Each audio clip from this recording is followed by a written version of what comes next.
Welcome once again, friend, to the most commonly repeated one-liners in ENT. So, in this series, today we are discussing the part 21 of the list. So, beginning with the today's series, the question number 1, which says that is the most feared, or we can say most dreaded complication of FES, that is functional endoscopic sinus surgery. What is the most feared or what is the most dangerous, or we can say most dreaded complication is internal carotid artery injury. If during the FES internal carotid artery is injured, it will result into the heavy bleeding and we might lose our patient. So this is the most dreaded complication.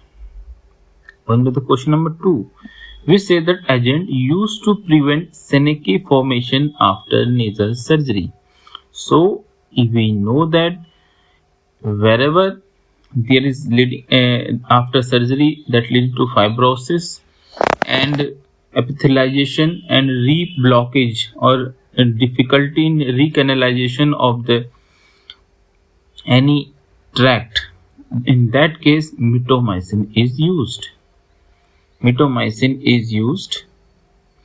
Like in the case of endoDCR, if you go for endoscopic dacrocystorhinostomy, mitomycin syringing is done to avoid the reblockage of the lacrimal sac or lacrimal tract. So mitomycin is a very useful agent.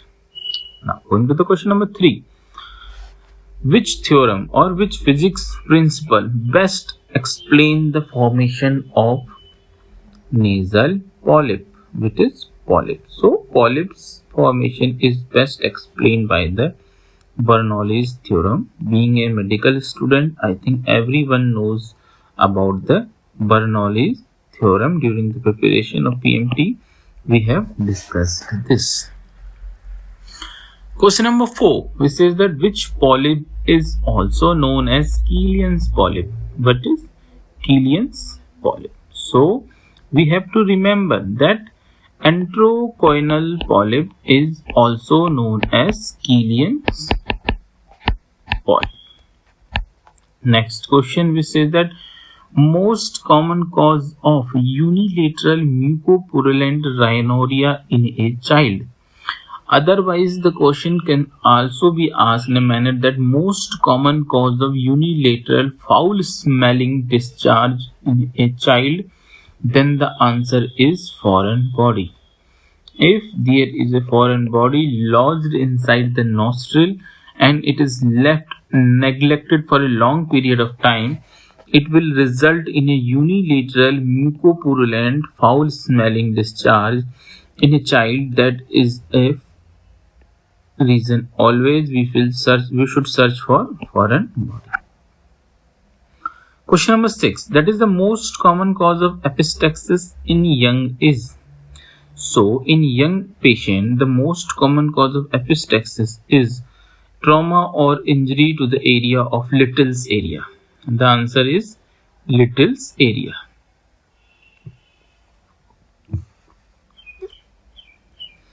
Most common cause of epistaxis in children. Then most common cause, that is trauma, and trauma that is most commonly by the nasal picking, and children usually have the habit of removal of crust from their nose as well as inadvertently picking up their nose, which result into the epistaxis due to trauma at the Little's area.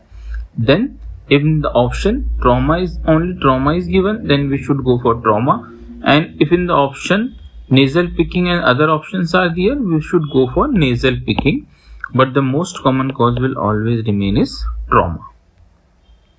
Question number 8, which is the location of Woodruff plexus. So Woodruff plexus is considered as a venous plexus and its location is at the posterior part of the inferior turbinate. That is the posterior part of the inferior turbinate. Which turbinate? Inferior turbinate, posterior end. that is the Woodruff plexus. Question number 9, which is the artery which leads to bleeding in posterior epistaxis. Then remember, that is sphenopalatine artery result into the bleeding in epistaxis, that is posterior epistaxis. The most common artery is sphenopalatine artery is posterior epistaxis. Question number 10, which says that which artery is also known as artery of epistaxis. Then we will also remember that is sphenopalatine. If even after recurrent episode of epistaxis and in diagnostic nasal endoscopy and cauterization of the bleeding area, the patient again present with epistaxis, in diagnostic nasal endoscopy we should search for the sphenopalatine artery bleed and go for sphenopalatine artery ligation. The most common culprit is the artery of epistaxis known as sphenopalatine artery. This is the very important question. So this finishes this part. Stay tuned for much more parts which are on the way. If you like the video, kindly share and subscribe. Thank you.